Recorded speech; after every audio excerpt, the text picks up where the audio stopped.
এই দুনিয়ার প্রতিযোগিতা, দুনিয়া নিয়ে পড়ে থাকা, দুনিয়াকে জীবনের ইন্টেনশন বানিয়ে ফেলা, দুনিয়াকে জীবনের গোল বানিয়ে ফেলা, দুনিয়াকে জীবনের ভিশন বানিয়ে ফেলা, এই জিনিসটা তাদেরকে এমন ভাবে ধ্বংস করবে যেভাবে তাদের পূর্ববর্তী কওমকে আল্লাহ তাআলা ধ্বংস করে দিয়েছিলেন। এই দুনিয়াতে আমরা সম্মানিত রাসূলুল্লাহ সাল্লাল্লাহু আলাইহি সাল্লামের কারণে, আখিরাতে আমরা সম্মানিত রাসূলুল্লাহ সাল্লাল্লাহু আলাইহি সাল্লামের কারণে, আমরা কিয়ামতের দিন আগের কাতারে থাকবো রাসূলুল্লাহ সাল্লাল্লাহু আলাইহি সাল্লামের কারণে, আমাদের জন্য জান্নাতের গেট আগে খোলা হবে রাসূলুল্লাহ সাল্লাল্লাহু আলাইহি সাল্লামের কারণে, আমরা জান্নাতে সংখ্যাগরিষ্ঠ হব রাসূলুল্লাহ সাল্লাল্লাহু আলাইহি সাল্লামের কারণে, ম্যাক্সিমাম উম্মত 50% বেশি জান্নাতি হবে রাসূলুল্লাহ সাল্লাল্লাহু আলাইহি সাল্লামের কারণে। আল্লাহ রাসূল সাল্লাল্লাহু আলাইহি সাল্লাম যার আমলকে পেশ করবে আল্লাহর সামনে, সেটা উম্মতে মুহাম্মদী হবে। মাছের জন্য পানি, ইমানদারের জন্য আল্লাহ রাসূল সাল্লাল্লাহু আলাইহি সাল্লাম, মাছের জন্য পানি, ইমানদারের জন্য আল্লাহ ও তার রাসূলের ইজ্জত। এই ইজ্জত যদি আপনি হেফাজত করতে না পারেন, কি হবে তাকবীর দিয়ে, কি হবে সংখ্যা দিয়ে, কি হবে আমাদের এত সুন্দর ওয়াজ দিয়ে, যে ওয়াজ আমার ইমানকে জাগরিত করে না, যে ওয়াজ আমাকে মুসআব ইবনে উমাইর হতে উৎসাহিত দেয় না, যে ওয়াজ আমাদেরকে সাদ ইবনে আবি ওয়াক্কাস হতে উৎসাহিত করে না, যে ওয়াজ আমাদেরকে হামজালা হতে উৎসাহিত করে না, সে ওয়াজ শুনেই কি হবে, বলেই কি হবে, ঘন্টার পর ঘন্টা লেকচার দিয়েই কি হবে। আজ থেকে আমরা প্রতিজ্ঞা করি, ভুল হয়েছে, পাপী থাকতে পারি, আমার জীবনে পার্সোনাল গুনাহ থাকতে পারবে, আল্লাহ মাফ করে দিবেন। লা তাকনাতু মির রাহমাতিল্লাহ, আল্লাহর রহমত থেকে নিরাশ হবেন না। আপনার ভুল থাকুক, আপনি গুনাহগার হন, এটা আপনি আল্লাহর সাথে বুঝবেন, কিন্তু আল্লাহর দ্বীনের জন্য কাজ করা যাতে আমরা না ছাড়ি। আলহামদুলিল্লাহ, আস্তে আস্তে শুনলাম যে আপনাদের টিকিটের পরিমাণ 500 ছাড়াই যাচ্ছে, সিট দেয়া যাচ্ছে না, আপনারা রিকোয়েস্ট করতেছেন। গাজীপুরে সেমিনার হলো, সেখানে প্রায় 700-এর বেশি লোক। তারা বলল যে আমরা যদি আরো স্পেস দিতাম 3000 লোক হইতো। বিভিন্ন জায়গাতে মানে জনসংখ্যার পরিমাণ বাড়তেছে আগের চেয়ে পার্টিসিপেন্টসের সংখ্যা, আগের চেয়ে দাওয়া সার্কেলের সংখ্যা, আগের চেয়ে সেমিনারের সংখ্যা। আগে আমরা দেখা যাচ্ছে বছরে 1-2টা সেমিনার করতাম, এখন তো সেমিনার করেই কুল পাচ্ছি না, এরকম হয়ে গেছে বিষয়টা। আলহামদুলিল্লাহ, ভালো যে বিভিন্ন জায়গাতে আপনাদের আগের চেয়ে আবেগ, অনুভূতি, স্পৃহা দিনের জন্য বাড়তেছে, আলহামদুলিল্লাহ। কিন্তু একজন ভাই খুব কষ্ট করে একটা কথা বলছিলেন, আমার কথাটা খুব দিলের ভিতরে গেঁথে আছে। আমি 2012 সালে তার কাছ থেকে কথাটা শুনেছিলাম। উনি বলছিলেন যে আমাদের যুবক সমাজ যারা দিনদার, আমরা বদিনদার যারা তাদের নিয়ে কথা বলতেছি না, যে যারা দিন মানার দাবিদার, এরাও কম বেশি পুঁজিবাদ দ্বারা প্রভাবিত, আর আমাদের যারা দিনদার বোন তারাও কম বেশি নারীবাদ দ্বারা প্রভাবিত। তো আমি এই কথাটা আমি তখনই নিতে পারিনি, আমার কাছে খুব কষ্ট লাগছে। এটা কিভাবে সম্ভব যে একটা ব্যক্তি সে তার জাহিলি লাইফস্টাইলকে কুরবানি করে, তার মিউজিকের অভ্যাসকে কুরবানি করে, অনেক কিছুকে কুরবানি করে সে দিনের পথে আসছে, আর আপনি তাকে বলতেছেন সে পুঁজিবাদ দ্বারা প্রভাবিত? কিভাবে সম্ভব? কিন্তু পরবর্তীতে যখন সিরাতের ঘটনা পড়তে গিয়ে রাসূলুল্লাহ সাল্লাল্লাহু আলাইহি ওয়াসাল্লামের জীবনের শেষাংশ আমি পড়লাম, তখন আমার কাছে মনে হয়েছে যে কথাটা ঠিক। রাসূলুল্লাহ সাল্লাল্লাহু আলাইহি ওয়াসাল্লামের জীবনী আপনারা পড়েছেন, আমি মুযাকারা করতেছি, জাস্ট মুযাকারা, একে অপরের সাথে কথাগুলো জাস্ট রিকল করা, রিপিট করা, মনে করিয়ে দেওয়া, সব কথাগুলি আমরা জানি আলহামদুলিল্লাহ। রাসূলুল্লাহ সাল্লাল্লাহু আলাইহি ওয়াসাল্লাম তার জীবনের শেষাংশে বিভিন্ন সময়ে বিভিন্ন ক্ষণে বেশ কয়েকটা ভাষণ দিয়েছেন উম্মতকে লক্ষ্য করে। যখনই তিনি একটু সুস্থতা ফিল করেছেন, মনে হয়েছে যে না তিনি কথা বলতে পারবেন, হয় মিম্বরে চলে গিয়েছেন, নয়তো তার হুজরা থেকে তিনি তার উম্মতের জন্য দিক নির্দেশনা দিয়ে গিয়েছেন। তো ওইখানে রাসূলুল্লাহ সাল্লাল্লাহু আলাইহি ওয়াসাল্লাম শেষ মুহূর্তে একটা কথা বলতে গিয়ে বলতেছেন যে দেখো, আমি এই ভয় করি না যে আমার উম্মত সবাই A to Z শিরকে লিপ্ত হবে, আর এই শিরকে লিপ্ত হওয়ার কারণে তারা ধ্বংস হয়ে যাবে, আমি এটা মনে করি না। সাহাবায়ে কেরাম বলছেন, ইয়া রাসূলুল্লাহ, তাহলে ভয়টা কি নিয়ে আমাদেরকে, যে আমরা আপনার উম্মত, আপনি আমাদেরকে হাতে গড়ে দিয়ে গেলেন, এরপর আরো জেনারেশন আসবে, জেনারেশন টু জেনারেশন আপনার দিনকে তারা ক্যারি করবে, তাহলে আমাদের নিয়ে ভয়টা কোন জায়গার মধ্যে, যে আমাদের প্রবলেমটা কোন জায়গাতে হবে? রাসূলুল্লাহ সাল্লাল্লাহু আলাইহি ওয়াসাল্লাম বলেন যে দেখো, শিরক করে সমস্ত উম্মত, আমার উম্মতে মুহাম্মদী যারা, মুসলমান যারা, মুমিন যারা, ইমানদার মুত্তাকি যারা, তারা মুশরিক হয়ে যাবে, এই ভয় আমার নাই। আমি একটা জিনিস নিয়ে খুব ভয় করছি, সেই ভয়টা হলো যে এদের সামনে দুনিয়া প্রসারিত হয়ে যাবে যেভাবে তাদের পূর্ববর্তী উম্মতের সামনে দুনিয়া প্রসারিত হয়ে গিয়েছিল, এবং তারা দুনিয়ার প্রতিযোগিতায় লিপ্ত হবে যেভাবে তাদের পূর্ববর্তীরা দুনিয়ার প্রতিযোগিতায় লিপ্ত হয়েছিল। এবং এই কাজটা, এই দুনিয়ার প্রতিযোগিতা, দুনিয়া নিয়ে খামচানো, দুনিয়া নিয়ে পড়ে থাকা, দুনিয়াকে জীবনের ইন্টেনশন বানিয়ে ফেলা, দুনিয়াকে জীবনের গোল বানিয়ে ফেলা, দুনিয়াকে জীবনের ভিশন বানিয়ে ফেলা, এই জিনিসটা তাদেরকে এমন ভাবে ধ্বংস করবে যেভাবে তাদের পূর্ববর্তী কওমকে আল্লাহ তাআলা ধ্বংস করে দিয়েছিলেন। আপনারা আদ জাতির কথা জানেন, সামুদ জাতির কথা জানেন, কওমে লুতের কথা জানেন। এখনো জর্ডানে গেলে আপনারা দেখতে পাবেন যে এই মানুষগুলো, এই জাতিগুলো কতটা শক্তিশালী ছিল। এখন আপনারা টানেল বানাচ্ছেন এই 2024-25 সালে এসে, পাহাড় ছিদ্র করে টানেল বানাচ্ছেন আপনাদের দেশে, সমুদ্রের নিচ দিয়ে বানানোর চিন্তা ভাবনা করতেছেন। তারা ওই সময়ে, আজ খ্রিস্টের জন্মেরও 1000 বছর আগে, তারা পাহাড় কেটে কিন্তু টানেলের মতো করে সুন্দর সুদর্শন বাড়িগুলো নির্মাণ করেছে, শক্তিশালী ছিল। আপনারা ফিরাউনের কথা জানেন, মুসা আলাইহিস সালামের কওম, হ্যাঁ, যারা ছিল তারা কিন্তু বড় বড় পিরামিড নির্মাণ করেছে, যেটা এখনো পর্যন্ত আপনি লিফট ছাড়া, কোনো প্রকার ক্রেন ছাড়া অত উঁচুতে আপনি পাথর তুলতে পারবেন না। তারা 40-50 টন ওজনের পাথরগুলো অনেক দূর থেকে টেনে এনে তারা তুলেছিল। তার মানে তারা শক্তিশালীতার দিক থেকে, বিজ্ঞান প্রযুক্তির দিক থেকে খুব বেশি যে পিছিয়ে ছিল ব্যাপারটা এরকম না। তারাও তাকতওয়ার ছিল, শক্তিশালী, ক্ষমতাবান ছিল। কিন্তু আল্লাহ তাআলা তাদেরকে ধ্বংস করে দিয়েছেন কেন?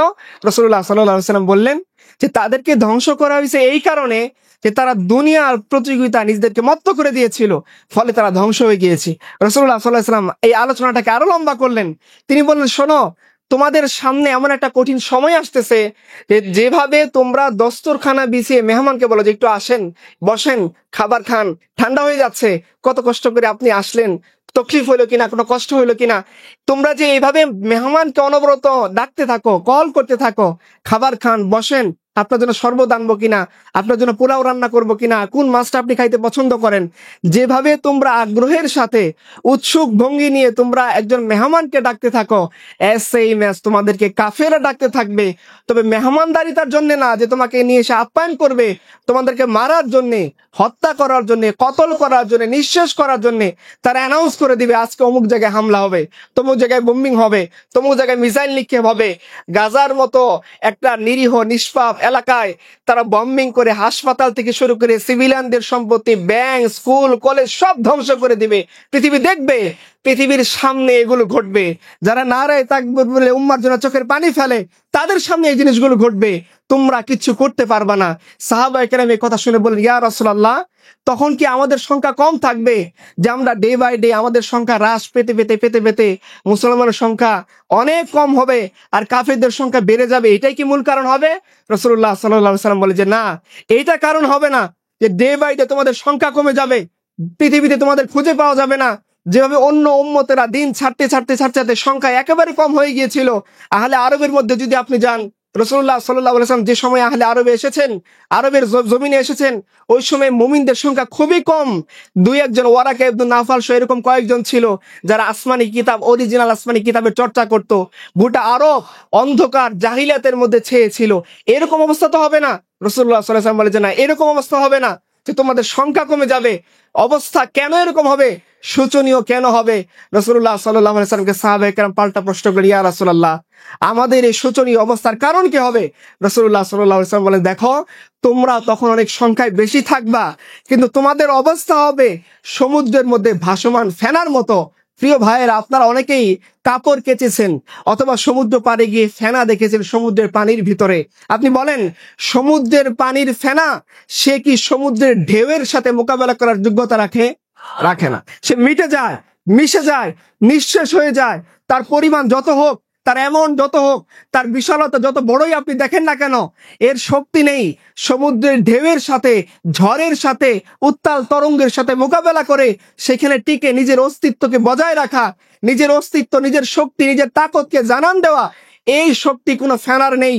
রাসূলুল্লাহ সাল্লাল্লাহু আলাইহি ওয়াসাল্লাম বললেন যে তোমাদের অবস্থা হবে সেই ভাসমান ফেনার মতো। যারা সংখ্যায় অনেক বেশি থাকবা, তাদের কওয়ত, তাদের তাকত, তাদের ইমানের শক্তি, তাদের তাকওয়া, এগুলো কোনো কিছুই ওরকম থাকবে না যেটা দেখে কাফেররা ভয় পাবে। বরঞ্চ এই সংখ্যায় বেশি হওয়া সত্ত্বেও মিলিয়নস অফ উম্মাহ আমাদের সামনে আছে। আপনি দেখেন 150 কোটি, 170 কোটি মুসলমান আছে, কিন্তু 170 কোটি মুসলমানের সামনে 170 কোটি মুসলমানের হৃদয়ের স্পন্দন মুহাম্মদ রাসূলুল্লাহ সাল্লাল্লাহু আলাইহি ওয়াসাল্লামকে গালি দেওয়া হয়। ইমাম মালিক বলেছেন, কাজী ইয়াস তারা শিফা কিতাবের মধ্যে এই কওলকে কোট করেছেন। তিনি বলেছেন, যদি উম্মতের সামনে নবীর সাল্লাল্লাহু আলাইহি ওয়াসাল্লামকে গালি দেওয়া হয়, গোটা উম্মতের বেঁচে থাকার কোনো সার্থকতা থাকে না। এত জিল্লতির মধ্যে আমরা আছি যে যিনি আমাদের হৃদয়ের স্পন্দন, আমাদের ঈমান, আমাদের গায়রত, আমাদের মাথার তাজ, আমাদের সম্মান যার সাথে জুড়ে আছে, এই দুনিয়াতে আমরা সম্মানিত রাসূলুল্লাহ সাল্লাল্লাহু আলাইহি সাল্লামের কারণে, আখিরাতে আমরা সম্মানিত রাসূলুল্লাহ সাল্লাল্লাহু আলাইহি সাল্লামের কারণে, আমরা কিয়ামতের দিন আগের কাতারে থাকবো রাসূলুল্লাহ সাল্লাল্লাহু আলাইহি সাল্লামের কারণে, আমাদের জন্য জান্নাতের গেট আগে খোলা হবে রাসূলুল্লাহ সাল্লাল্লাহু আলাইহি সাল্লামের কারণে, আমরা জান্নাতে সংখ্যাগরিষ্ঠ হব রাসূলুল্লাহ সাল্লাল্লাহু আলাইহি সাল্লামের কারণে, ম্যাক্সিমাম উম্মত 50% বেশি জান্নাতি হবে রাসূলুল্লাহ সাল্লাল্লাহু আলাইহি সাল্লামের কারণে। আল্লাহ রাসূল সাল্লাল্লাহু আলাইহি সাল্লাম যার আমলকে পেশ করবে আল্লাহর সামনে, সেটা উম্মতে মুহাম্মদী হবে। এত বড় ইজ্জতের অধিকারী আমরা যে রাসূলের কারণে হয়েছি, আমাদের সময়ে আমরা এত বদবক, এত বেগাইরত, এত জিল্লতির মধ্যে আছি যে আমরা কোনো প্রতিবাদ করতে পারি না। আমাদের কওমের লিডাররা, আমাদের ফৌজরা, আমাদের ইন্টেলিজেন্স বাহিনী, সেও এটাকে ইমানি দায়িত্ব মনে করে না, বরঞ্চ যারা প্রতিবাদ করে তাদেরকে সে জেলে পুরে দেয়, গুম করে, খুন করে, জঙ্গি মামলা দেয়। এই যে অবস্থা, এর চেয়ে বড় জিল্লতি কি হইতে পারে? যে নবী এই জমিনের মধ্যে দ্বীন এনেছেন, যে নবী এই জমিনের মধ্যে আল্লাহর দ্বীনকে গালেব করেছেন, যে নবীর দাওয়াতের কারণে আমি আপনি মুসলমান হয়েছি, যে নবীর কারণে আমার আপনার কপালের মধ্যে সৌভাগ্যের মুকুট পরিয়ে দিয়েছেন আল্লাহ সুবহানাহু ওয়া তাআলা, সেই নবীর ইজ্জত আমরা রক্ষা করতে পারতেছি না।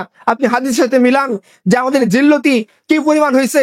হিন্দুস্তানে আমাদের মুসলমানরা নির্যাতিত হচ্ছে, আমরা কিছু করতে পারছি না। শুধুমাত্র একটা সীমান্ত বেড়া, এটা তো বলার সুযোগ নাই যে সে আমার থেকে 1000 মাইল দূরে অবস্থান করতেছে, আমি কিভাবে ওইখানে যাব? আমরা কিছু করতে পারি না। আমাদের সুশীল তথাকথিত বুদ্ধিজীবী মুসলমান দাবিদাররা কিছু বলে না। আমাদের সেকুলার পলিটিশিয়ানরা, লিবারেল ডেমোক্রেটিক মাযহাবের অনুসারীরা, তারা কোনো কিছু বলে না। পাশে আরাকান কিছু বলে না। আর এটা তো অনেক দূরের কথা, আপনি আপনার সোসাইটিতে খোঁজ করেন, কোনো ভাই যদি বিপদে পড়ে আমরা এগিয়ে যাওয়ার সাহস রাখি না। কোনো ভাইকে যদি গুম করা হয়, তার পরিবারকে আমরা খোঁজখবর রাখি না। কালে ভদ্রে কেউ যদি জেলে যায়, তার সাথে সমস্ত চ্যাট হিস্ট্রি ডিলিট করে, যিশুর উম্মত যেভাবে যিশু বলেছিল, বাইবেলে এখন স্পষ্ট লেখা আছে, তিনি তার সমস্ত অনুসারীদেরকে বলেছিলেন, দেখো তোমরা আমার জীবদ্দশায় তোমরা আমাকে অস্বীকার করবা। তারা এটি মেনে নিতে পারে নাই। যিশুকে, জিসাস ক্রাইস্টকে বলেছিল যে কিভাবে এটা সম্ভব? আমরা আপনার হাতে বায়াত দিলাম, আপনার ধর্মে দীক্ষিত হইলাম, আপনার জন্য জীবন দিব বলে পণ করলাম, এখন আপনি বলতেছেন আপনার জীবদ্দশায় আমরা আপনাকে অস্বীকার করব? যিশু বলছিল এটা হবে, মোরগ ডাকার আগে তুমি আমাকে অস্বীকার করবা। যিশুকে 30টা পেনির বিনিময়ে তার একজন অনুসারী ধরিয়ে দিয়েছিল, তার বাকি অনুসারী 9 জনের ম্যাক্সিমাম যিশুকে জীবদ্দশায় অস্বীকার করেছিল। এই যে বদবক্ত অবস্থা, যে জন্য তাদের দিন মিটে গেছে, জমিনের মধ্যে তাদের দিনের পিওর ফর্ম, বিশুদ্ধ ফর্ম নাই, তারা টিকিয়ে রাখতে পারে নাই। একই জিল্লতি আমাদের মধ্যেও।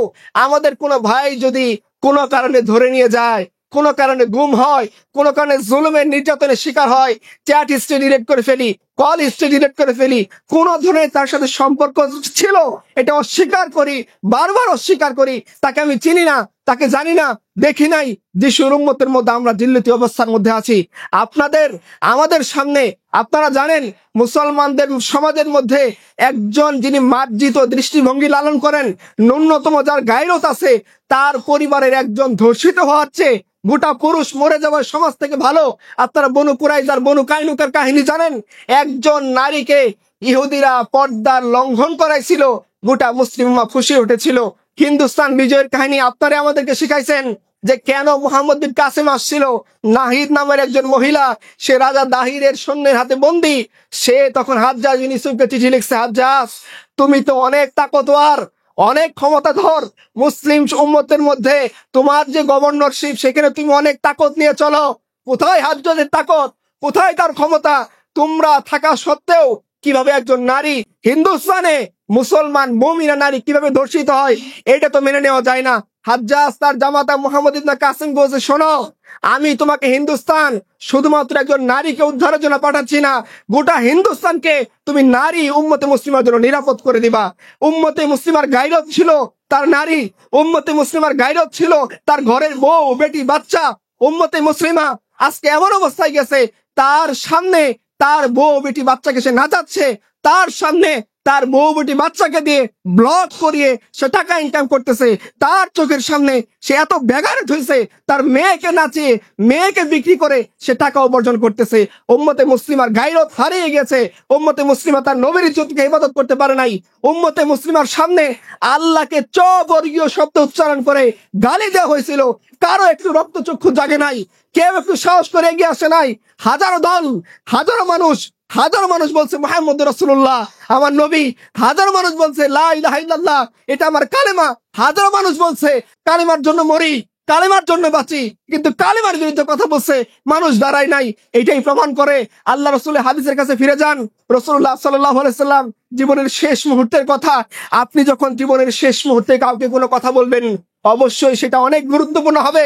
রাসূলুল্লাহ সাল্লাল্লাহু আলাইহি সাল্লাম জীবনের শেষ মুহূর্তে কোনো কথা তার পরিবার পরিজনের জন্য লক্ষ্য করে বলতেছেন না যে অমুক খানে আমার সম্পদ আছে, এটা তুমি নিবা।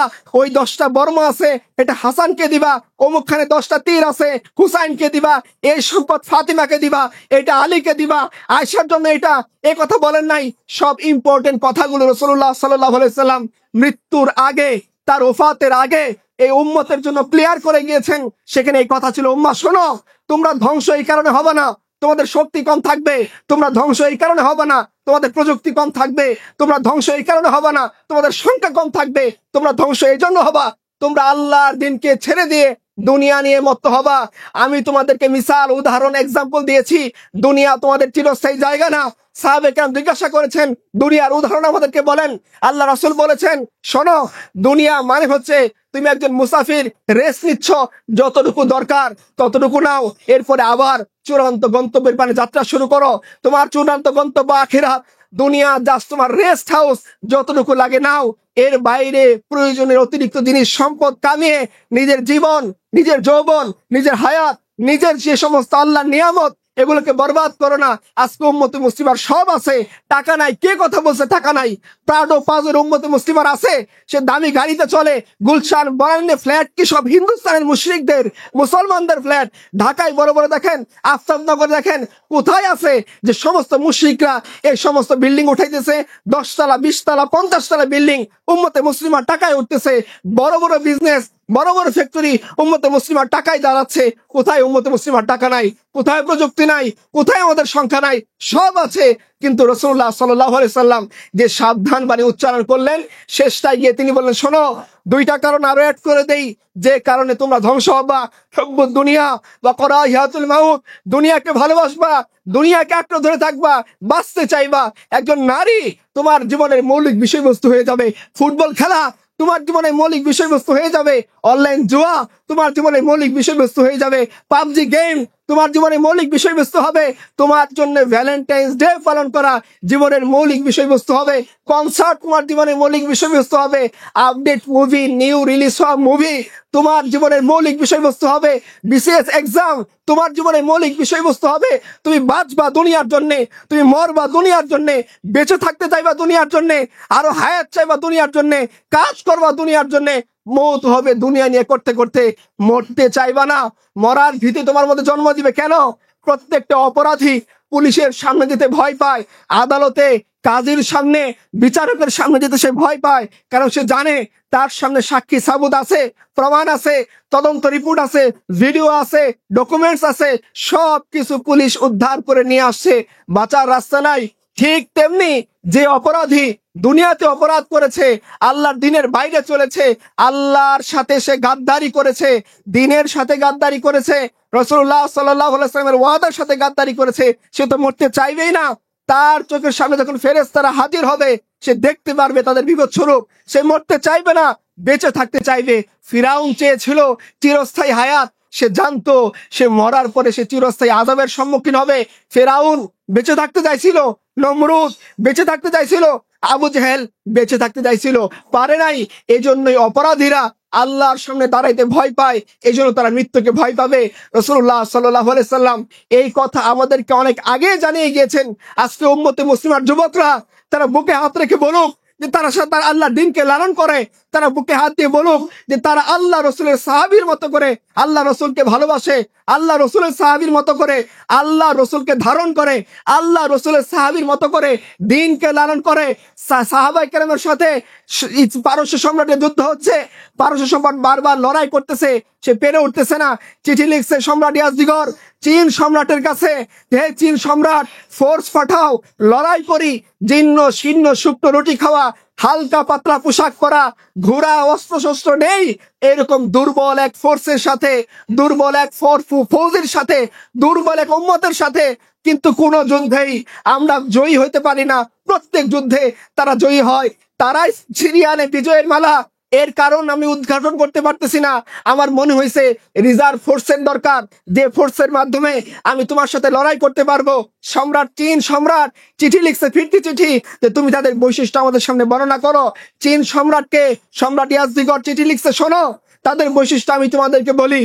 তারা জীর্ণ শীর্ণ শুকনো রুটি খায়, তারা দিনের বেলায় আল্লাহর রাহে এমন ভাবে লড়াই করে যে তাদের মৃত্যুর কোনো ভয় নেই।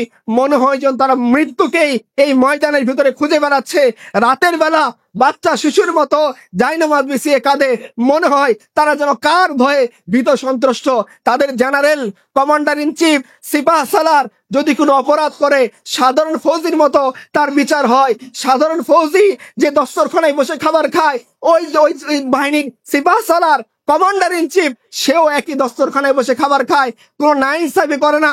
শাহজাদার জন্য এক আইন, চিফ বড় বড় ব্যারিস্টার, বড় বড় ডাক্তার, বড় বড় ব্যবসায়ীর সন্তানের জন্য এক আইন, এরকম না।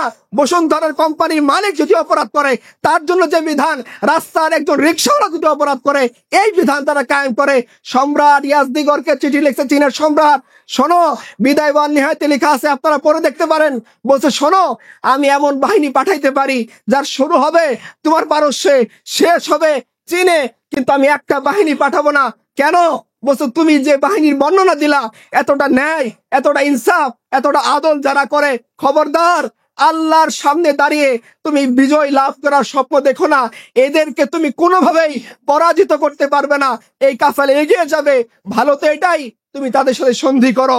সম্রাট ইয়াজদিগর তার ইতিহাস পড়ুন, পালিয়ে বাঁচতে পারেনি, মুসলমানরা তাদেরকে ধরে হত্যা করেছে। চিরকালে লালিত তাদের অহংকার, পার্সিয়ান এম্পায়ার ধ্বংস হয়ে গিয়েছে, রোমান এম্পায়ার ধ্বংস হয়ে গিয়েছে, বড় বড় বাদশাহী আল্লাহ রসুলের সাহাবার সামনে টিকে নাই। কেন টিকে নাই? বড় পারমাণবিক অস্ত্র নিয়ে তারা লড়াই করেন নাই, খুব বেশি দামি, খুব বেশি মডার্ন ভার্সন ওয়েপন্স গুলো তাদের হাতে ছিল না।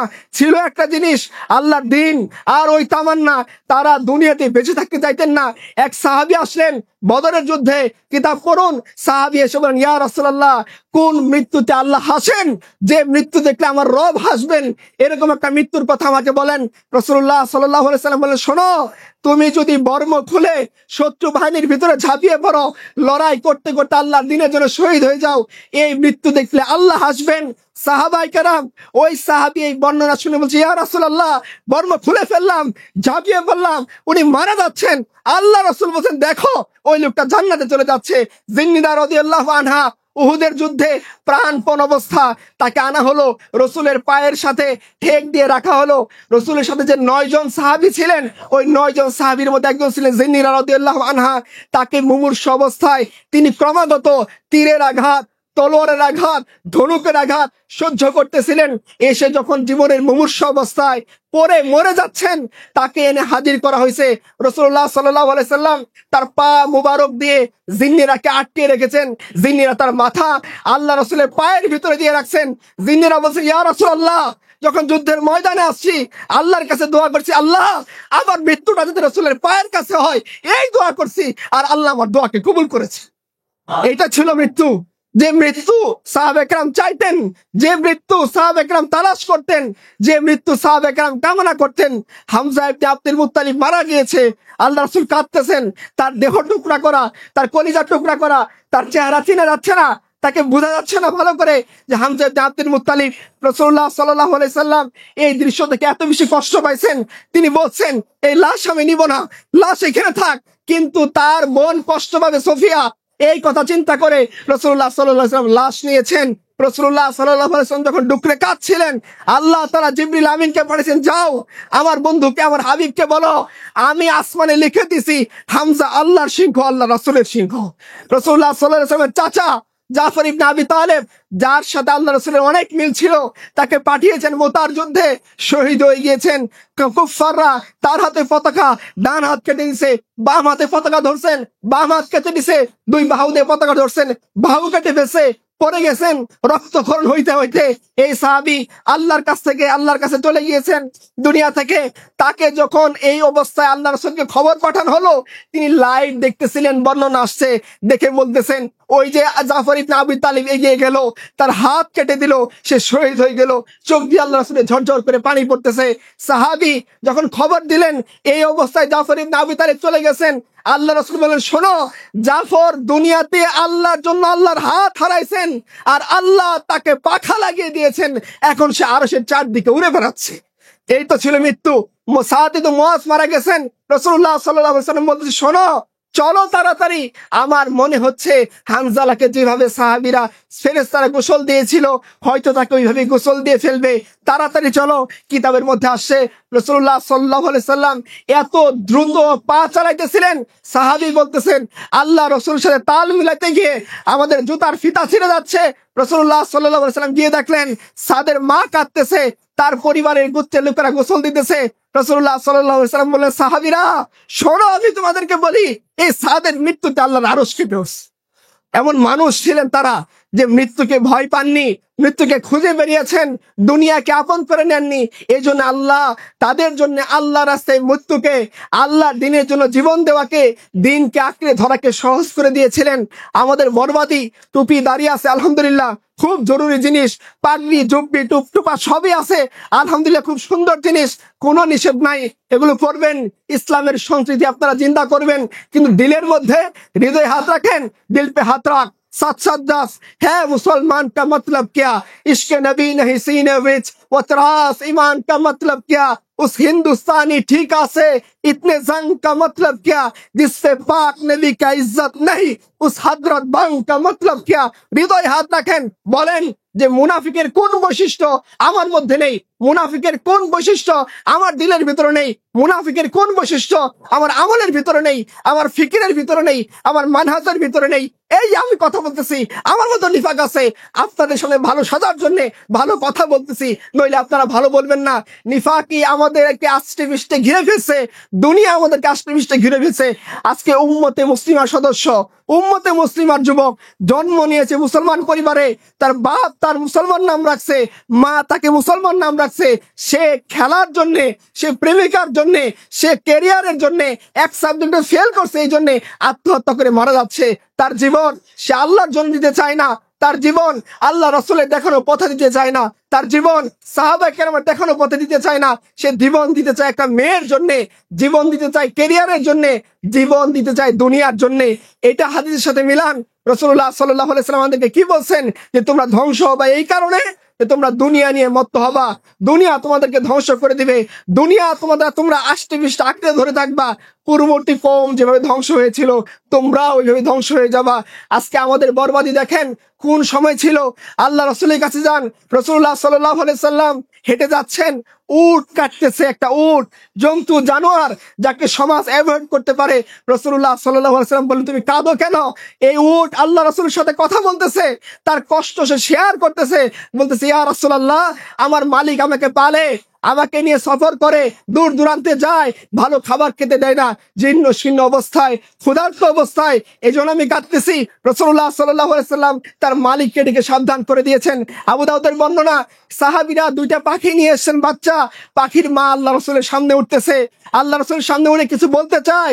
রাসূলুল্লাহ সাল্লাল্লাহু আলাইহি সাল্লাম পাখির দুঃখ বুঝতে পারছেন, বাহিনী থামিয়ে দিয়েছেন, বলছেন, দাঁড়াও, আগে পাখির মাসালার সমাধান করো, এই পাখির বাচ্চা কে নিয়ে আসো তার মায়ের কাছ থেকে, দিয়ে দাও। সাহাবায়ে কেরাম দুইজন আসলেন, বলেন, ইয়া রাসূলুল্লাহ, আমরা এই দুইটা বাচ্চা পাখিকে নিয়ে আসছি তার মায়ের কাছ থেকে। পাখি দুইটা দেওয়া হলো, বাচ্চা দুটাকে কামড় দিয়ে ধরে, আরেকটাকে পা দিয়ে ধরে মা উড়ে নিয়ে চলে গেল। রাসূলুল্লাহ সাল্লাল্লাহু আলাইহি সাল্লাম বাহিনী নিয়ে চলে গেলেন, একটা দুর্বল বর্ণনা আছে, রাসূলুল্লাহ সাল্লাল্লাহু আলাইহি সাল্লাম যখন মক্কার জন্য রওনা দিয়েছেন, সামনে একটা কুকুরের বাচ্চা পড়েছে। আল্লাহ রাসূল বলেছেন, তোমরা সাইডে যাও, কুকুরের বাচ্চাকে তোমরা কষ্ট দিও না। জানোয়ার, জীব, প্রাণী, পাখির জন্য রসুলের মায়া হয়েছে। আর রসুল যদি দেখতেন তার সামনে তার উম্মত ধ্বংস হয়ে যাচ্ছে, তার সামনে গাজার 17,000 বাচ্চা না খেয়ে মারা যাচ্ছে, তার সামনে আলেপ মুসলিম বোনদেরকে ধর্ষণ করতেছে, তার সামনে মুসলমান বোন রাস্তায় হাঁটতে গিয়ে ড্রেনে পড়ে মারা যাচ্ছে, তার সামনে উম্মতে মুহাম্মদের লাশ, বিকৃত টুকরা করা লাশ পুকুরের মধ্যে পাওয়া যাচ্ছে, তার সামনে নারীর দেহ ছিঁড়ে খুবলে খাচ্ছে, তার সমাজের শকুনরা, তার সামনে চাঁদাবাজরা চাঁদা না দেওয়ার কারণে উলঙ্গ করে উম্মতে মুসলিমার মহিলার দেহ তারা ফেসবুকে ছেড়ে দিচ্ছে। এই দৃশ্য যদি রসুল দেখতেন, আর যদি দেখতেন সেখানে আমরা আছি যারা দাবি করি লা ইলাহা ইল্লাল্লাহ, যারা দাবি করি মুহাম্মদ রাসূলুল্লাহ, যারা দাবি করি আমরা উম্মতে মুহাম্মদের অনুসারী, যারা দাবি করি আমরা এক আল্লাহর দ্বীনের অনুসারী, এদেরকে দেখে রসুল কি বলতেন আমাকে বলেন? যে রসুল তার সাথে যুদ্ধের ময়দানে শরীক না হওয়ার জন্য, উম্মত কিনে ফিকির না করার কারণে, মুখে ইসলামের স্বীকৃতি দিয়ে অন্তরে ধারণ না করার কারণে মক্কার ওই সমস্ত সকল ইমানদার দাবিকারীদের মুনাফিক বলে ঘোষণা দিয়েছিলেন, আমাদেরকে তিনি কি ঘোষণা দিতেন? একটু হৃদয়ে হাত রেখে আমি বলি, আমি আপনাদের কথা বলতে পারবো না, আমার কথা বলতে পারি যে আমাকে অবশ্য রসুল বলতেন যে তুই সবচেয়ে বড় মুনাফিকদের একজন। আমার সামনে আমার উম্মত ধ্বংস হয়ে গিয়েছে, আমার সামনে তোদের পরিবারে তোদের ফ্যামিলির একজন নারীকে রেপ করা হয়েছে, চাঁদাবাজরা উলঙ্গ করে ভিডিও ছেড়ে দিয়েছে, মানুষ ইনসানিয়াত খতম হয়ে গেছে, মানুষ পশুর কাতারে চলে গেছে। সেখানে তোমার কাছে একটা ফুটবল খেলার মূল্য বেশি ছিল, সেখানে তোমার কাছে পাবজি খেলার মূল্য বেশি ছিল, সেখানে তোমার কাছে জোয়া খেলার মূল্য বেশি ছিল, সেখানে তোমার কাছে ড্রাগ, অ্যালকোহল, ইয়াবার মূল্য বেশি ছিল। ফেসবুকে আমরা যে পরিমাণ সময় নষ্ট করি, বিশ্বাস করেন এই সময়টুকু বের করে যদি আল্লাহ জন দিতাম, কবেই আল্লাহর দিন কায়েম হয়ে যাইতো। ফেসবুক, ইউটিউবে স্ট্যাটাস, বাস খোদার দিন কায়েম হয়ে গিয়েছে। ইউটিউবে video upload, millions of view, বাস আল্লাহর দিন কায়েম হয়ে গিয়েছে। মনে হচ্ছে ফেসবুক স্ট্যাটাসে 2000 লাইক পড়েছে, বাস আল্লাহর দিন কায়েম হয়ে গিয়েছে। এই যে অবস্থা, এই যে অবস্থা যদি আল্লাহ রাসূল আমাদেরকে দেখতেন, তিনি কি করতেন? আজকে প্রত্যেকেই আমরা চাই বা না চাই নিজের অবচেতন মনে পুঁজিবাদের গোলাম হয়ে বসে আছি। যে দিন, যে জীবন, যে স্বপ্ন, যে হায়াত আল্লাহর জন্য লালন করার কথা ছিল, সে দিন আমার যাপন হয় আমার প্রেমিকার জন্যে, সে দিন আমার যাপন হয় বিসিএস পড়তে পড়তে অজ্ঞান হয়ে যাওয়ার মাধ্যমে, সে দিন আমার যাপন হয় চাকরি, ব্যবসা, বাণিজ্যের জন্যে, ইউটিউবের ভিউ বাড়ানোর জন্যে, ওয়াইফ কিনে ব্লগ বানানোর জন্যে। এটাই তো আমার জীবন। এটা উম্মতে মুহাম্মদীর কথা আমি বলতেছি। উম্মতে মুহাম্মদী, তার লিডার, তার নেতারা টিভি দেশে প্রকাশ্যে বলে আমি শরিয়া চাই না। তার লিডার, তার নেতা, তার ইন্টেলিজেন্স ফোর্স এই কথা বলে যে যারা ইসলাম চায় তারা রাষ্ট্রদ্রোহী। মুসলমানের ঘরে জন্ম নিয়েছে, আপনি মুসলমান, মুসলমানের ঘরে জন্ম নিয়ে একজন লোক আরেকজন মুসলমানকে আইডেন্টিফাই করতেছে, এই কারণে রাষ্ট্রদ্রোহী বলতেছে যে সে শুধুমাত্র আল্লাহর আইন চায়, আল্লাহর বিধান চায়, আল্লাহর শরিয়া চায়। সে চায় রসুলের রক্ত মাখা দিন এই জমিনে গালেব থাকুক, আল্লাহ তাআলার নাজিলকৃত দিন এই জমিনে গালেব থাকুক। সে চাক এই জমিন যাতে ভিনদেশী কোনো দূষরের, ভিনদেশী কোনো শয়তানের, ভিনদেশী কোনো কুফফারের হাতে না চলে যায়, এই কথা সে বলতে চায়। এটাই তার অপরাধের কারণ হয়ে যায়। এই যে জিল্লতি কেন আসছে? সংখ্যা দেখে আমরা খুব গর্ববোধ করেছি। রসুলের হাদিসের সাথে মিলান, সংখ্যা দেখে গর্ববোধ করতে রসুল সাল্লাল্লাহু আলাইহি ওয়াসাল্লাম বলেন নাই, আমাদেরকে বলছেন ফিরে আসো, ফাফিরু ইলাল্লাহ, আল্লাহর দিকে ফিরে আসো, আল্লাহ তোমাদেরকে বিজয়ী করে দিবেন, তোমাদেরকে আল্লাহ তাআলা মুকুট দিবেন।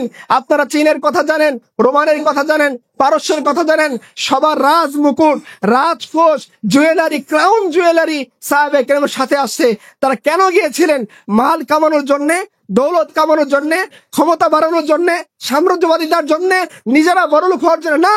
এ গাজী এ তেরা পুরস্কার বান্দে जिन्हें तूने बख्शा है ज़ौक़े खुदाई, दो नेम इनके ठोकर से सहरा व दरिया, सिमट कर पहाड़ इनके हाइबत से राई, दो आलम से करती है बेगाना दिल को, अजब चीज है लज्जत आशनाई, शहादत है मतलूब व मकसूद व मोमिन, न माले गनीमत न किशवार कुशाई। একটাও লক্ষ্য না যে দুনিয়া কামাবো, দুনিয়া পায়, দুনিয়া তো আল্লাহ তাআলা মুমিনদের পায়ের নিচে দিয়েই দিবেন। আল্লাহ এই জমিনে মুমিনদেরকে দুনিয়ার উত্তরাধিকারী করবেন, দুনিয়ার ক্ষমতা দিবেন। আজ থেমে থাকুক, পৃথিবীর দিকে দিকে তাকিয়ে দেখেন পৃথিবীতে যে মানচিত্র চেঞ্জ হচ্ছে, এটা মুসলমানরাই করতেছে। ইনশাআল্লাহ মানচিত্র আরো চেঞ্জ হবে যদি আজকে আটকিয়ে রাখুক। সামনে যখন ইমাম মাহদি আসবেন, ঈসা আলাইহিস সালাম আসবেন, আর তো কেউ আটকাইতে পারবে না।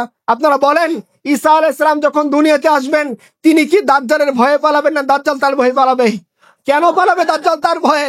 দাজ্জালের হাতে টেকনোলজি আছে, দাজ্জালের হাতে আকাশ থেকে বৃষ্টি বর্ষণ করার ক্ষমতা আছে, দাজ্জালের কাছে রুটির পাহাড় আছে, দাজ্জালের কাছে মৃতকে জীবিত করার মতো তাকত আছে।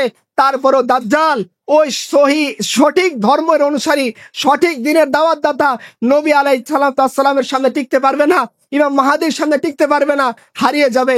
আজকে যদি আপনারা কষ্ট করে হলেও কিছু যুবক দাঁড়িয়ে যেতেন যে না, আমরা আবু সাইদ হতে চাই, আপনারা আপনাদের গণঅভ্যুত্থান থেকে শিক্ষা নেন। এই সময়ে আপনারা দেখেছেন আন্দোলন হচ্ছিল, আমরা মনে করতেছিলাম যে এই রেজিম এত জালিম, একে হয়তো আমাদের পক্ষে পরাজিত করা সম্ভব না, সরানো সম্ভব না, এদেরকে হটিয়ে নতুন কোন রেজিমকে আনা হয়তো সম্ভব না, আমরা হয়তো গোলামের মতো এই জুলুমের কবলেই পিষ্ট হতে থাকবো। আপনাদেরকে আশার আলো দেখিয়েছিল সে আবু সাইদ রহমতুল্লাহ আলাই, আবরার ফারিস রহমতুল্লাহ আলাই, তারা দেখিয়েছিল যে কিভাবে আপনার জন্য, আপনার সমাজকে নিরাপদ করার জন্য বুলেটের সামনে বুক পেতে দিতে হয়, এবং সেই বুক পাতার মাধ্যমে পৃথিবীর মধ্যে জালিম রেজিমের মধ্যে কম্পন ধরে যায়। আমাদের জন্য আরো সুন্দর এক্সাম্পল আল্লাহ তাআলা কোরআনে দিয়েছিলেন আসহাবুল উখদুদের ঘটনা। জানেন, লম্বা ঘটনা। একজন যুবক কুরবানি দিয়েছে আল্লাহর দিনের জন্য। সে বলেছে তুমি বিসমিল্লাহ বলে আল্লাহর নামে বলে তীর চালাও, আল্লাহ আমাকে হত্যা করে দিবেন, এছাড়া তুমি আমাকে হায়াত নিতে পারবে না। তিনি তীর চালাইছেন যে উদ্দেশ্যে বাদশা ওই মুমিনকে তীর চালাইছিল। দেখা গেল ওই দৃশ্য দেখার পরে শহরের মানুষ ঈমান আনতেছে। তখন বাদশা রাগান্বিত হয়ে বলছে, যারা ঈমান আনতেছে অগ্নিকুণ্ড খুঁড়ো, তাদেরকে ওইখানে নিক্ষেপ করো যাতে ঈমানদারের সংখ্যা বৃদ্ধি না পায়। এক এক করে সে যখন অগ্নিকুণ্ড দাখিল করলো, বানাইলো, মুমিনদেরকে নিক্ষেপ করতেছে। যেই ঈমানের সাক্ষ্য দিবে তাকে এখানে নিক্ষেপ করা হবে। দেখা গেল একজনকে নিক্ষেপ করা হচ্ছে, আরেকজন দাঁড়িয়ে যাচ্ছে যে না, আমি ঈমান ছাড়বো না, আমি আগুনকে প্রাধান্য দিব, ঈমানকে কখনো ছাড়বো না। ঝাঁপিয়ে পড়তেছেন। ইবনে কাসির তার তাফসীরের মধ্যে লিখেছেন যে একজন মা তার বাচ্চা শিশুকে কুলে করে ওই অগ্নিকুণ্ডের সামনে দাঁড়িয়ে চিন্তা করতেছেন, আমি লাফ দিব কি দিব না, এই দুধের বাচ্চা একে আমি শেষ করে দিব। ইতিহাস বলতেছে, ইবনে কাসির লিখেছেন যে ওই বাচ্চা মায়ের কোলে কথা বলে উঠছে, আম্মা, যে কারণে তোমার আগের ঈমানদাররা অগ্নিকুণ্ডে নিক্ষিপ্ত হয়েছে, তুমি ঝাঁপ দাও, তুমি আল্লাহর কাছে সওয়াব পাবা। মা তার এই বাচ্চার কথা শুনে অগ্নিকুণ্ডে ঝাঁপ দিয়েছে। ওই অগ্নিকুণ্ড দিনে দিনে এমন অগ্নিস্ফুলিঙ্গে পরিণত হয়েছে, টোটাল রেজিমকে ওই অগ্নিকুণ্ড খতম করে দিয়েছে। একজন যুবক দাঁড়িয়েছে, সাহস করে দাঁড়িয়েছে, আল্লাহর দিনের জন্য দাঁড়িয়েছে। আবু সাইদ জালিমের বিরুদ্ধে দাঁড়িয়েছে। দেখেন তাদের রক্ত থেকে কি পরিমাণ আবু সাইদের জন্ম হয়েছে, আসহাবুল উখদুদের রক্ত থেকে কি পরিমাণ হকপন্থীদের জন্ম হয়েছে, সাহাবায়ে কেরামের রক্ত থেকে কি পরিমাণ হকপন্থীদের জন্ম হয়েছে। আমরাও যদি সাহস করে আল্লাহ দিনের জন্য দাঁড়াইতে পারতাম, কিন্তু ততক্ষণ পর্যন্ত দাঁড়াইতে পারবো না যতক্ষণ এই দুনিয়ার মোহ, দুনিয়ার আবেগ, দুনিয়া নিয়ে দুনিয়ার প্রেম প্রীতি, দুনিয়ার ভালোবাসা এই দিল থেকে বের না করে আল্লাহর দিনকে আমরা সর্বাগ্রে স্থান না দিব, আমরা ততক্ষণ পর্যন্ত এই দুনিয়ার এই মোহ থেকে না বের হব, ততক্ষণ আল্লাহ আমাদের বিজয় দিবেন না। আমাদের মাকসাদই একটা, মেরে জিন্দগি কা মাকসাদ তেরি দিন কি সরফরাজি, মে ইসিলিয়ে মুসলমান, মে ইসিলিয়ে নামাজি।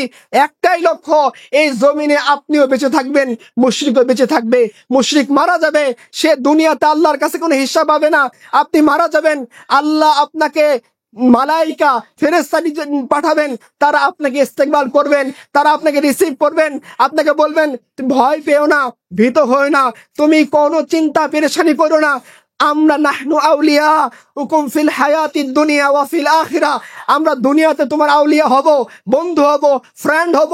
আমরা যতক্ষণ পর্যন্ত তুমি জান্নাতে দাখিল না হবা, আমরা তোমার ফ্রেন্ড হয়ে তোমাকে জান্নাতে দাখিল করে দিব। এই কথা মুমিনদেরকে আল্লাহ তাআলা বলবেন, মুশরিকদেরকে বলবেন না। মুমিনদেরকে আল্লাহ তাআলা বলবেন, মুনাফিকদেরকে বলবেন না। মুমিনদেরকে আল্লাহ তাআলা বলবেন, ইহুদি নাসারা খ্রিস্টানদেরকে বলবেন না। সে আল্লাহ তো দয়া করে আপনাকে মুমিন বানিয়েছেন। কেন বানিয়েছেন? খেলা, ভিডিও গেমস, এই সমস্ত পাবজি, ফুটবল, ক্রিকেট, এগুলো নিয়ে মত্ত থাকার জন্য খেলতে পারেন, শরীর চর্চার জন্য যতটুকু আপনাকে অনুমোদন দেওয়া হয়েছে। এটাই কি জীবন? এটার জন্যই মরতে হবে, এটার জন্যই বাঁচতে হবে, পরীক্ষার জন্য বাঁচতে হবে, বিসিএস এর জন্য বাঁচতে হবে। কেন? বিসিএস কে মায়ের পেটে আপনার ভ্রূণ সঞ্চালন করে দিয়েছে, ওই নারী যে নারীর জন্য আপনি মারা গিয়েছেন, সেই নারী কি ছোটবেলায় আপনাকে লালন পালন করেছে, যে মেয়ের প্রেম খেলে আপনি মরে যাওয়ার চিন্তা ভাবনা করতেছেন, সেই মেয়ে কি আপনাকে জন্ম দিয়েছে, কেন আপনি তার জন্য মারা যাবেন? কেন আপনি থাকতে আপনার দুনিয়া এতটা বিশৃঙ্খল হবে? কেন এতগুলা মানুষ থাকতে এই এলাকায় জুলুম কেন হবে? রাসূলুল্লাহ সাল্লাল্লাহু আলাইহি সাল্লাম শেষ করে দেই মাক্কি জীবনের একটা ঘটনা শুনিয়ে। মাক্কি জীবনে রাসূলুল্লাহ সাল্লাল্লাহু আলাইহি সাল্লাম সবচেয়ে বেশি নির্যাতিত, নিষ্পেষিত, আশ্রয়হীন অবস্থায় ছিলেন, যদিও তার আশ্রয় আল্লাহ তাআলা। তিনি ওই সময়ে ইরাশা গোত্রের একটা লোক আসছে মক্কার বাইরে থেকে, এসে বলতেছে যে আমি আবু জেহেলের কাছে উট বিক্রি করেছি, আর আবু জেহেল আমার উটের টাকা না দিয়ে সে ধানাই পানাই করতেছে। সে বলে তোমার থেকে আমি উট কিনি নাই, তোমাকে আমি চিনি না, তোমাকে দেখি নাই, এই উট আমার উট। এই কথা বলে মক্কার অলিতে গলিতে সে ঘুরতেছে। কেউ কি আছো যে আমাকে আবু জেহেলের কাছ থেকে টাকাগুলো নিয়ে উদ্ধার করবা? আমি মুসাফির মানুষ, বাড়িতে ফিরে যাওয়ার মতো আমার কাছে কোনো টাকা নাই, এমন অসহায় অবস্থার মধ্যে আছি, মক্কার অলিতে গলিতে ঘুরতেছে। সর্দার থেকে সর্দার, এক নেতা থেকে আরেক নেতা, কেউ তার পক্ষে দাঁড়াচ্ছে না। আবু জেহেলের সামনে কে গিয়ে কথা বলবে, কে গিয়ে আবার গণপিটুনি খাবে? এই কথা বলতে বলতে লোকজন তাকে বলছে, শোনো, একজনই যুবক আছে যে তোমার এই অধিকার আদায় করে দিতে পারে, তুমি মুহাম্মদ সাল্লাল্লাহু আলাইহি সাল্লামের কাছে যাও।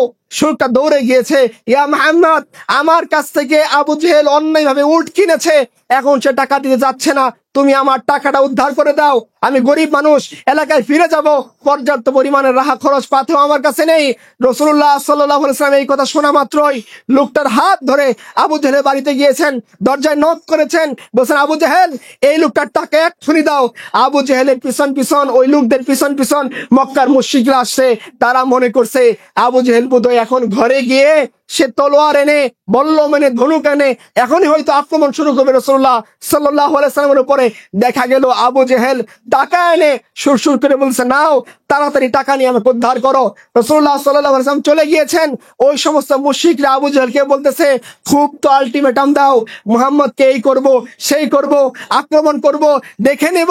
এত কিছু বলার পরেও মুহাম্মদ রাসূলুল্লাহ তোমার ঘরের সামনে আসলো, দরজায় নক করলো, তোমার ওকে চ্যালেঞ্জ করলো, চোখে চোখ রেখে কথা বললো, তুমি সুরসুর করে তাকে টাকা কেন দিয়ে দিলা? আবু জেহেল বলতেছিল, ভাইরা, আমি যেটা দেখছি তোমরা তো ওইটা দেখো নাই। আমি দেখতেছিলাম মুহাম্মদ সাল্লাল্লাহু আলাইহি ওয়াসাল্লাম যখন আমার কাছে টাকা চাইতেছিল, উটের টাকা, বিশাল এক আস্ত উট, লিকলিকে তার জিহ্বা, প্রচন্ড ভয়ঙ্কর রকম তার চেহারা, সে আমার দিকে তেড়ে আসতেছিল। আমি যদি এই উটের টাকা না দিতাম, আমার ভয় হচ্ছিল এই উট হয়তো আমাকে গিলে ফেলতো। এই যে জালিমের বিপক্ষে দাঁড়িয়ে মুসলিমের অধিকার আদায় করা কখন? আপনারা মদিনার এক্সাম্পল দিলে বলতেন, মদিনাতে তো রাসূলুল্লাহ সাল্লাল্লাহু আলাইহি সাল্লাম রাষ্ট্রীয় ক্ষমতা তামকিন পেয়েছেন, তখনকার কথা তো ভিন্ন। কিন্তু আমি মক্কার উদাহরণ দিলাম, সবচেয়ে কষ্টকর, সবচেয়ে মাজলুম অবস্থায়, সবচেয়ে নির্যাতিত অবস্থায় তিনি তো তার মানুষের কথা, উম্মার কথা ভুলে যান নাই, ইনসানিয়াতের কথা বলে।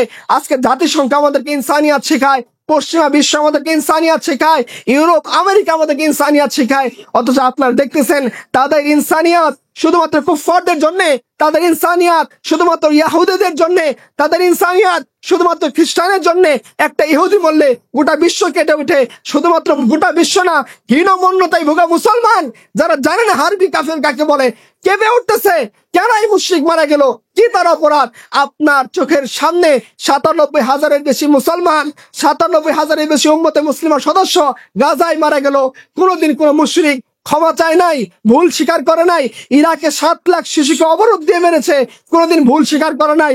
ভাস্কো দা গামা সে সমস্ত যে জায়গায় গিয়েছে সে জায়গার আদিবাসীদেরকে মেরে কেটে সভ্যতার বীজ বপন করেছে, কোনোদিন ক্ষমা চায় নাই। আপনি এত বেশি কেন হীনমন্যতায় ভুগবেন? আপনি কেন আপনার দিনের কথা বলতে পারবেন না? কেন বলতে পারবেন না? আপনাকে এরকম না যে দিনের কথা স্বীকার করলেই আপনার উপর আযাব গজব হয়ে যাবে। অস্বীকার কেন করবেন? আপনি কেন বলবেন অমুক ভাইয়ের সাথে আমার সম্পর্ক নেই? এই যে জিল্লতি আমাদের, চিন্তা করিয়েন না আজকে অমুক ভাই আছে, কালকে আপনার সিরিয়াল পড়বে। আজকে অমুক ভাইয়ের বিপদ থেকে হাসতেছেন, চিন্তা করিয়েন না, যতক্ষণ ইমানদার আছে, যতক্ষণ মুমিন দাবি করতেছেন, টুপি আছে, মসজিদে যান, ইমানের সাক্ষ্য দেন, কুফার আপনাকে ছাড়বে না। এটাই তো ভালো ছিল, বাঁচলে একসাথে মরবো, বাঁচবো, মরলে একসাথে মরবো, মৃত্যু তো আসি সেই যাবে, মরা ওইটাই যদি হইতো যে আমাদের মৃত্যুটা হামজা ইবনে আব্দুল মুত্তালিবের মতো হইতেছে, সাদ ইবনে মুআযের মতো হচ্ছে, আমাদের মৃত্যুটা জাফর ইবনে আবি তালিবের মতো হচ্ছে, হানজালার মতো হচ্ছে, এইরকম মৃত্যু হইলে না ভালো ছিল যে আল্লাহ তাআলার ফেরেশতারা ইস্তেকবাল করার জন্য আসমান থেকে নেমে গেছে, আল্লাহ তাআলা আরশ কাঁপতেছে, অথচ আল্লাহ একদল বদভক্তের ব্যাপারে বলেছেন ফামা বাকাত আলাইহিমুস সামাউ ওয়াল আরদু ওয়ামা কানু মুনযিরিন। একদল বদভক্ত, একদল পাপী, একদল ফাসিক, একদল ফুজ্জার আছে যারা মরে যায়, তাদের মৃত্যুতে না আসমান কাঁদে, না জমিন কাঁদে, না কেউ তার জন্য অনুশোচনা করে। এরকম বদভক্ত হয়ে কি আমরা মরতে চাই? না, ইমানদার হয়ে মরতে চাই। ইমানের ন্যূনতম দাবি তো এটাই যে ইমানদারের কাছে তার বোন সুরক্ষিত থাকবে, ইমানদারের কাছে তার সমাজ সুরক্ষিত থাকবে, ইমানদার শরিয়ার জন্য কাজ করবে, ইমানদার লিবারেল ডেমোক্রেসির জন্য কাজ করবে, ইমানদার সেকুলারিজমের জন্য কাজ করবে, ইমানদার পুঁজিবাদের জন্য কাজ করবে, ইমানদার বামপন্থার জন্য কাজ করবে। বামপন্থী সে ভার্সিটিতে দাঁড়িয়ে তার অধিকারের কথা বলতে পারে, সে পুলিশের সামনে দাঁড়িয়ে যেতে পারে, বন্দুকের সামনে দাঁড়িয়ে যেতে পারে। লিবারেল ডেমোক্রেট সেকুলাররা তারা তাদের আইডিওলজির জন্য মানুষের মোকাবেলায় দাঁড়িয়ে যেতে পারে, সাহসিকতা দেখাইতে পারে, উত্তেজনা দেখাইতে পারে, শয়তানি বদমাইশি করতে পারে। আপনি দিনে হকের মধ্যে থেকে কেন সাহসিকতা দেখাইতে পারবেন না? যে দিন আপনাকে আপনার ইমানি তাকাজা পূর্ণ করার জন্য দুনিয়াতে উৎসাহ দেয় নাই, সেই ইমান আপনাকে কিভাবে জান্নাত পর্যন্ত উৎসাহিত করে নিয়ে যাবে? যে দিন, যে ইমান, যে আল্লাহ, যে রাসূলের মহব্বত আপনাকে দুনিয়াতে রাসূলের ইজ্জতকে বাঁচাইতে, রাসূলের ইজ্জতের জন্য দাঁড়াইতে, আল্লাহর নামুস, আল্লাহর ইজ্জত, আল্লাহর সম্মান, আল্লাহর মর্যাদা রক্ষা করতে দাঁড় করায় নাই, সে আল্লাহর সামনে আপনি কিভাবে সম্মানের সাথে কিয়ামতের দিন দাঁড়াবেন? আমাকে বলেন, উম্মতে মুসলিমার এই সংখ্যা কোন কাজে লাগবে? অন্তত এইটা তো একটা মাসলা। অনেক ফিকের মতবিরোধ আছে, অনেক মাযহাবী মতবিরোধ আছে, ইমামের ইখতিলাফ আছে। কোন ইমাম আল্লাহ রাসূলের ইজ্জত নিয়ে ইখতিলাফ করেন নাই, কোন ইমাম আল্লাহর মর্যাদা নিয়ে ইখতিলাফ করেন নাই, কোন ইমাম দিনের মর্যাদা নিয়ে ইখতিলাফ করেন নাই। ইখতিলাফকে বাদ দিয়ে দিন ও ইমানের জন্য আমরা কখন আমাদের জীবন, আমাদের যৌবন, আমাদের সময় ফিরিয়ে দেওয়ার জন্য আমরা কবে একাত্মবদ্ধ হব? কবে আমরা কাজ করব? কবে বলবো যে হ্যাঁ আমরা মুসলমান? এর চেয়ে বড় জিল্লতি কি? মুসলমানের কোর্টে আল্লাহর আইন নাই, মুসলমানের ইউনিয়নে আল্লাহর আইন নাই। এখন তো নারীবাদীরা ফ্যামিলি ল পর্যন্ত পাল্টাই দিতে যাচ্ছে, ইউনিফর্ম ফ্যামিলি ল এর আন্ডারে আপনাকে আনতে যাচ্ছে।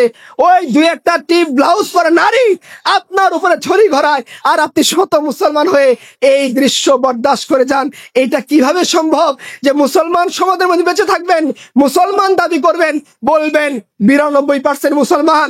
এটা হিন্দুস্তানের মধ্যে অন্যতম ভালো এলাকা, মসজিদ অনেক বেশি, মাদ্রাসা অনেক বেশি, ইমাম আলেম ইমানদারের সংখ্যা অনেক বেশি, জায়গায় জায়গায় মাহফিল অনেক বেশি।